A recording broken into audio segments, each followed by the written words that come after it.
콘텐츠 분야에 종사하시는 여러분 안녕하세요. 반갑습니다. 저는 특허법인 우인에 근무하는 최성우 변리사입니다.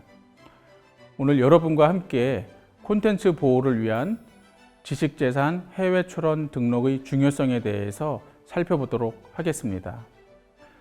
먼저 지식재산권이 무엇인지 그 개념에 대해서 살펴보겠고요. 다음으로 콘텐츠와 지식재산의 관계에 대해서 설명드리겠습니다. 그리고 해외에서 지식재산권을 잘 활용해서 콘텐츠를 보호한 사례 몇 개를 소개하고요. 마지막으로 지식재산권 해외 출원 등록의 요령과 노하우에 대해서 구체적으로 살펴보겠습니다. 네, 우리나라의 경우 수출과 국제거래의 중요성에 대해서는 이견이 없을 겁니다. 또한 지식재산권의 중요성에 대해서도 다들 잘 아시죠. 예를 들어 미국의 경우 저작권 또는 그 밖의 지식재산권이 없었다면 마이크로소프트라는 회사는 현재 존재하지 않을지도 모릅니다. 이처럼 콘텐츠의 보호를 위해서는 지식재산권이 중요합니다. 콘텐츠는 카피가 용이하고 선점되기도 쉽죠. 따라서 지식재산권을 잘 활용을 해야지 콘텐츠 비즈니스 보호가 가능합니다. 그런데 문제가 있어요. 일반적으로 지식재산권이 중요하다고는 알지만 지식재산권이 정확한 개념에 대해서는 모르시는 분들이 많습니다. 또 지식재산권을 확보하려면 돈이 많이 든다고 하니까 걱정이 되기도 하고 우려가 많습니다. 따라서 본 강의를 통해서 지식재산권의 기본 개념을 이해하고 여러분이 선택과 집중 그리고 우선순위를 결정하실 수 있도록 관련된 지식재산권의 해외 출원 등록 노하우 요령을 설명드리도록 하겠습니다. 먼저 지식재산이 무엇인지에 대해서 살펴보겠습니다. 기업의 자산은 유형자산, 무형자산, 그리고 금융자산 같은 것으로 구성이 되죠. 그 중에 눈에 보이는 자산을 유형자산이라고 합니다. 유형자산은 만년필, 자동차, 주택처럼 눈에 보이는 동산, 부동산이 대표적입니다. 유형 자산은 점유가 가능하기 때문에 침해가 어렵고 따라서 침해의 발견, 분쟁 이런 게 그렇게 많지는 않습니다. 그런데 무형 자산은 눈에 보이지 않습니다. 따라서 점유가 불가능하고 점유가 불가능하기 때문에 침해가 용이하고 침해를 발견하기도 어렵죠. 따라서 무형자산을 보호하기 위해서는 특별한 권리가 필요한데요. 먼저 상표권, 특허권, 실용신안권, 디자인권 이렇게 4가지 권리를 산업재산권이라고 합니다. 그리고 여기 하나 더해서 저작권이 들어가서 5가지 권리가 지식재산권이 되는 거고요. 이 지식재산권이 콘텐츠를 보호하는 핵심적 권리가 되는 것입니다. 산업재산권에 대해서 간단히 예를 들어보면요. 자동차를 사례로 들었을 때 특허는 원천 핵심 기술에 해당하고요. 실용신안은 주변 개량 기술에 해당합니다. 기술을 보호하는 것이 특허와 실용신안이고요. 그리고 자동차의 외관 디자인을 보호하는 것이 디자인입니다. 끝으로 자동차 회사의 로고라든지 엠블렘 또는 볼보나 소나타 같은 브랜드 네임을 보호하는 것이 상표입니다. 이 4가지가 산업재산권에 해당하겠습니다. 그리고 이 4가지에 하나 더 저작권이 더해지면 지식재산권이 되는 거죠. 그러면 지식재산권의 종류와 내용을 살펴보겠는데요. 이 표만 잘 이해하셔도 뒷부분은 쉽게 이해하고 향후 큰 도움이 될 것으로 확신합니다. 먼저 파란색 부분을 보시면요. 특허권, 실용신안권, 디자인권, 상표권 이 4가지 권리를 산업재산권이라고 했었죠. 이 산업재산권의 공통점은 특허청, 우리나라 특허청 또는 외국 특허청에 등록을 해야지만 권리가 발생한다는 것입니다. 등록하지 않으면 권리가 전혀 없습니다. 반면 저작권은 문화예술의 범위에 속하는 창작적 표현인데요. 저작권은 등록하지 않아도 저작물의 완성 시에 권리가 자동으로 발생합니다. 해외의 경우에도 마찬가지로 전 세계에서 권리가 자동적으로 발생합니다. 따라서 저작권은 등록 없이 권리가 발생한다는 매우 유리한 측면이 있습니다. 다만 저작권 등록이 없으면 누가 권리자인지 언제 그 권리가 발생한지를 알기 어렵고 분쟁이 자꾸 생기겠죠. 따라서 저작권 등록을 해둔다면 내가 권리자다, 내가 그때부터 저작권을 갖고 있었다, 이런 것이 입증이 용이하기 때문에 매우 유리합니다. 끝으로 부정경쟁방지법에 의한 보호도 있는데요. 부정경쟁 방지는 권리라기보다는 각국에서 부당한 모방이나 편승을 금지하는 것이고 반사적 효과로 내가 이익을 보는 겁니다. 그런데 부정경쟁은 각각의 국가에서 상당한 정도로 사용되어야지 부정경쟁 방지법에 의한 보호가 가능하기 때문에 콘텐츠 보호를 위한 사전적이고 확실한 방법은 저작권 그리고 산업재산권을 등록하는 것이라고 할 수 있겠습니다. 그러면 지금부터는 콘텐츠와 지식재산의 관계 그리고 지식재산 해외 출원의 필요성을 예를 들어서 설명해 보겠습니다. 네, 보시는 것처럼 OSMU라고 하죠. 원소스 멀티유즈. 하나의 콘텐츠를 갖고 다양한 방식으로 이용할 수 있다는 겁니다. 즉 멀티유즈를 위해서는 결국 멀티 프로텍션이 필요하겠죠. 다양한 방식의 보호가 필요하고요. 이 부분을 좀 그림을 갖고 이해를 하겠습니다. 먼저 커다란 원이 있죠. 커다란 원이 영상 저작물입니다. 예를 들면 애니메이션이라든지 영화가 되겠죠. 이 영상 저작물은 당연히 저작권으로 보호됩니다. 그런데 영상 저작물의 타이틀, 제목은 저작권으로 보호가 되지 않아요. 이런 경우에는 상표 등록을 해야만 합니다. 또 영상 저작물에 등장하는 주연 남녀 배우의 경우에 사람이라면 초상권, 퍼블리시티권으로 보호가 가능하겠고요. 창작된 캐릭터인 경우, 예를 들면 뽀로로나 또는 미키마우스 같은 경우에는 저작권 이외의 상표, 디자인 등으로도 보호를 해야지 확실하게 보호가 됩니다. 그 밖에 그 영화에 등장하는 가구나 조명, 주얼리, 문구, 완구 이런 다양한 소품들이 있는데요. 이런 소품들은 저작권으로 보호되지 않습니다. 소품들은 각각의 디자인이나 상표에 대해서 별도로 등록을 하셔야 됩니다. 그 밖에 포맷 같은 경우에는 계약을 잘 체결하셔야 되고요. 이와 같은 멀티 프로텍션을 위해서는 다양한 지재권의 선택과 집중이 필요한데 일반적으로는 상표가 50%, 저작권이 한 20% 정도의 비중을 차지하는 것 같고요. 나머지 권리들이 보완적으로 작용하는 것 같습니다. 네, 그러면 지금부터는 해외에서 지식재산권을 잘 활용을 해서 콘텐츠를 보호한 사례 몇 개를 소개해 드리고자 합니다. 이 화면은 최근에 칭따오에서 K브랜드 짝퉁 매장이 등장했다라는 그런 기사입니다. 내용을 보면 국내에 29cm라는 편집숍 쇼핑몰이 있거든요. 거기에 등장해 있는 올 올리데이라는 브랜드가 있고 못난이 캐릭터가 있는데 놀랍게도 중국 칭따오에서 그 상표와 캐릭터를 그대로 카피한 여러 가지 제품, 전문 숍이 등장을 했습니다. 그러니까 한두 개를 카피한 것이 아니죠. 그런데 최근에는 이와 같은 어떤 현상이 일반적인데 예전에는 국내에 꽤 알려진 상표를 카피했거든요. 근데 이런 경우 중국에서 심판소송에서 등록이 무효되니까 요즘은 알려지기 전에 신생 브랜드들을 카피하고 선점하는 경향이 많아져서 더 주의를 요한다고 할 수 있습니다. 위 그래프를 보시면 매년 수백, 수천 건의 상표나 디자인이 중국에서 선점되고 있음을 볼 수 있습니다. 이번 사례는 뽀로로 캐릭터 상표권 무단 선점을 되찾아온 사례인데요. 그림에서 보이시는 것은 중국 광저우에 있는 회사가 뽀로로 캐릭터를 상표 등록을 선점한 사례입니다. 2015년도에 화장품에 대해서 이 상표 등록을 중국 회사가 선점했거든요. 그러니까 국내 회사는 중국에서 저 뽀로로 캐릭터를 사용해서 화장품을 판매할 수 없게 된 것이죠. 그런데 다행히도 국내 회사가 그 1년 전에 뽀로로 캐릭터하고 뽀로로와 그 친구들 여럿을 한꺼번에 중국에서 저작권 등록을 해놨습니다. 그리고 그 저작권을 활용을 해서 상표 등록에 대해서 대항을 하게 된 것이죠. 네, 이것은 중국의 특허 심판원에 해당하는 상표평심위원회의 심결인데요.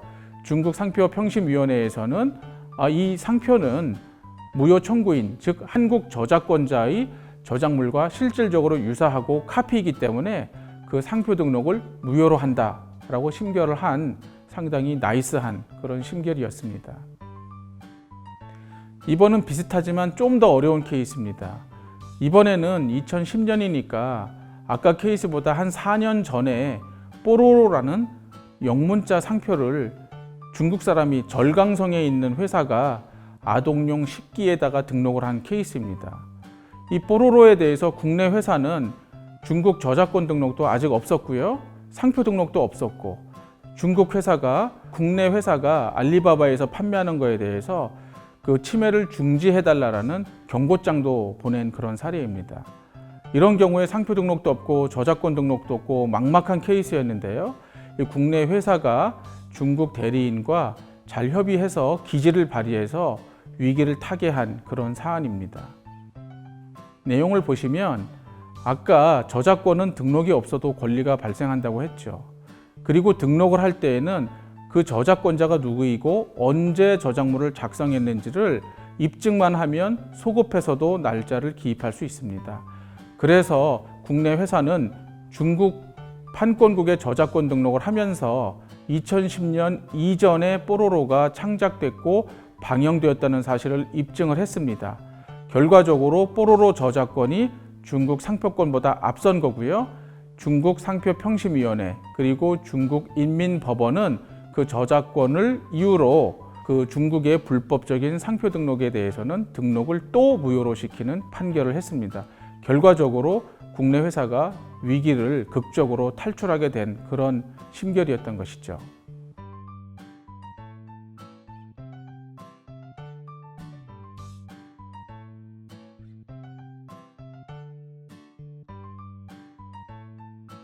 이번에는 페이스캣이라는 캐릭터인데요. 국내 회사가 이번에는 아예 처음부터 상표 등록, 저작권 등록을 잘 해놨습니다. 페이스캣의 흑백 상표를 상표로 등록하고 저작권 등록도 해놨습니다. 그리고 중국의 알리바바몰에서 다음과 같은 침해품을 발견하게 됩니다. 상표는 폴럭스캣이라고 전혀 다른 상표를 쓰고 있어요. 그러니까 페이스캣 상표권으로 잡을 수 없는데 다행히도 이 캐리어의 표면에 페이스캣의 그 캐릭터를 그대로 모방을 하고 출시를 한 사진이 있죠. 이런 경우에는 상표권 침해와 저작권 침해로 잡을 수 있었고 알리바바에 경고장을 보내서 저 상품의 판매를 금지시킨 그런 케이스였습니다. 네, 이번에는 인도네시아로 가보겠습니다. 인도네시아에 소피라는 유명한 온라인 쇼핑몰이 있는데 거기에서 짝퉁을 발견해서 대응한 사례입니다. 왼쪽은 국내 회사의 정품이고요.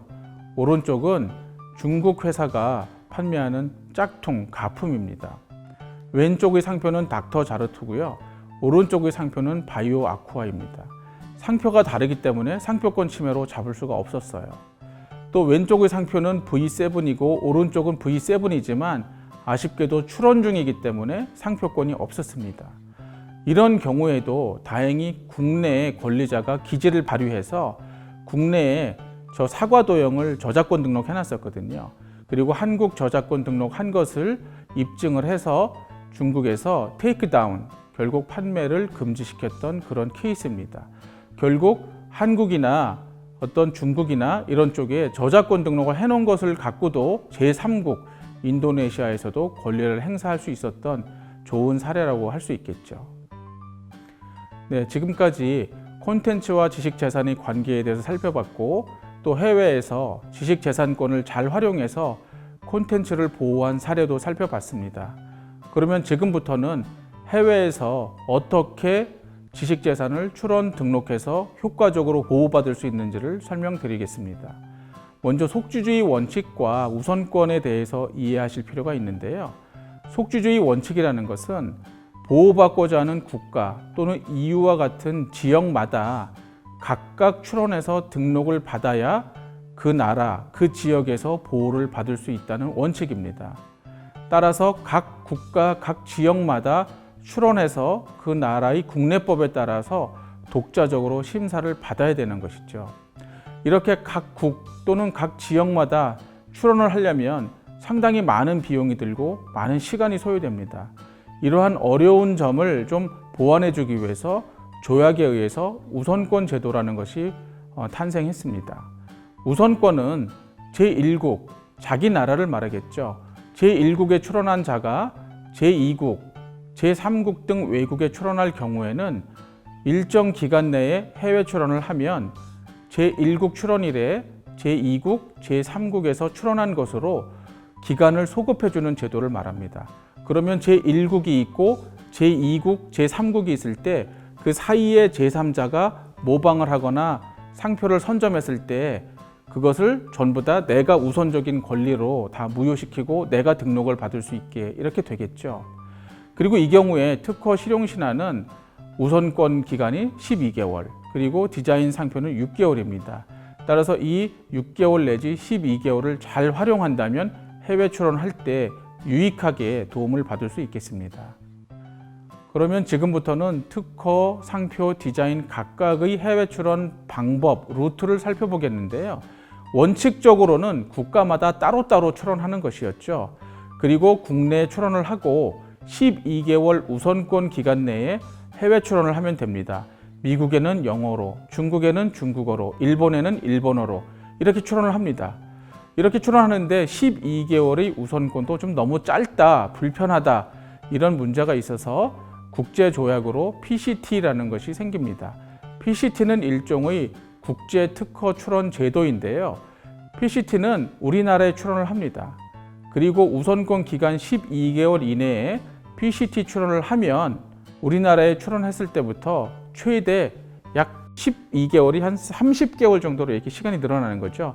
30개월 이내에 미국, 중국, 일본, 그 밖의 유럽 이런 외국에 출원할 수 있게 됩니다.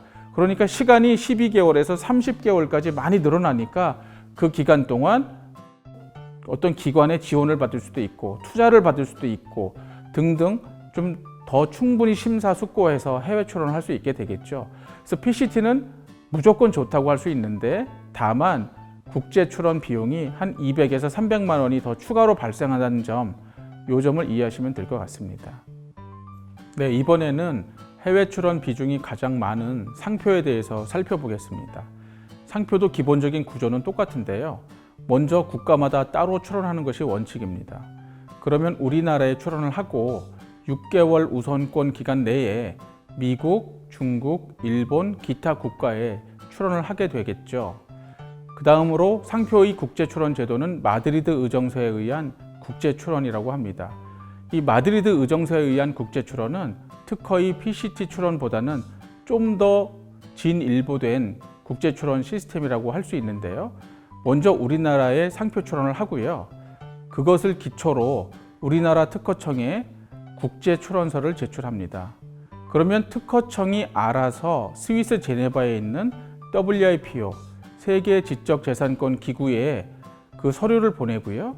그러면 지금부터 나는 할 일이 없습니다. WIPO가 미국에 출원서 보내고 중국에 출원서 보내고 일본에 출원서 보내고 그 밖에 베트남, 브라질, 인도 등 각국에 출원서를 다 보냅니다. 그리고 각국에서 심사한 것을 종합해서 WIPO 국제지식재산권 기구가 그 내용을 관리하기 때문에 나는 국제 출원서 한 번만 내고 그리고 비용 한 번만 내면 나머지 해외에서의 보호는 다 끝나는 거죠. 그러니까 매우 유용한 제도라고 할 수 있습니다. 다만 단점도 있는데요. 이 경우에도 국제 출원 비용이 더 들어갈 수도 있고요. 대만처럼 미가입국의 경우에는 활용할 수 없다는 단점이 있습니다. 일반적으로 하나나 두 개 국가의 경우에는 국가마다 따로 출원하는 것이 유리하고 또 한 3개국, 4개국 넘어가는 경우에는 마드리드 의정서에 의한 국제 출원이 더 유리하지만 또 케이스 바이 케이스로 고려할 사항이 있기 때문에 대리인과 잘 상의하시는 게 좋겠습니다. 네, 이번에는 산업 디자인 또는 디자인의 국제 출원에 대해서 살펴보겠습니다. 디자인 국제 출원 제도는 기본적으로 상표 국제 출원 제도와 대동소이합니다. 디자인의 경우에도 개별국 출원을 할 때에는 6개월 우선권 제도를 활용하면 좋습니다. 그리고 디자인 국제 출원 제도는 헤이그 협정 국제 출원 제도라고 하는데요. 마드리드 의정서에 의한 국제 출원 제도와 대부분은 비슷합니다. 다만 유일한 차이점은 상표의 경우에는 국내 출원이 반드시 있어야 국제 출원할 수 있다는 거지만 헤이그 국제 출원의 경우에는 국내 출원이 없이 바로 국제 출원이 가능하다는 점에 있고요. 이런 헤이그 협정 국제 출원 제도의 경우에는 비밀 디자인 제도 같은 것을 활용할 수 없다는 단점도 있습니다. 따라서 개별국 출원을 할지 국제 출원을 할지는 대리인과 어떤 협의를 통해서 최종적으로 결정하시는 게 좋겠습니다. 이제 산업재산권의 해외 출원 등록을 살펴봤고 다음으론 저작권에 대해서 보겠는데요. 저작권은 앞서 말씀드린 것처럼 창작과 동시에 권리가 발생하기 때문에 등록을 해야지 권리가 발생하는 것은 아니죠. 그리고 대부분의 외국에서도 권리는 자동적으로 발생합니다. 저작권 등록을 해야지만 유리한 점들이 있는데 먼저 저작권은 가장 저렴하고 가장 빨리 등록할 수 있는 권리입니다. 그리고 저작권 등록을 하면 그 사람이 권리자이고 그 시점에 권리가 발생했다는 것을 입증하기가 매우 용이합니다. 또 저작권 등록을 하면 각국에 세관 등록을 해서 짝퉁 저작물의 수출입을 통제할 수도 있고요.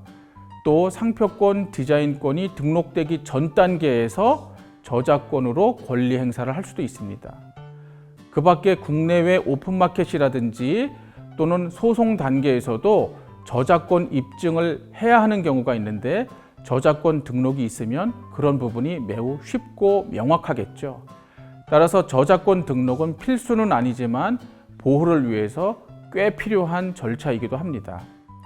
그러면 모든 나라에 대해서 다 저작권 등록을 해야 할까요? 일반적으로 중국은 반드시 하시기를 권합니다.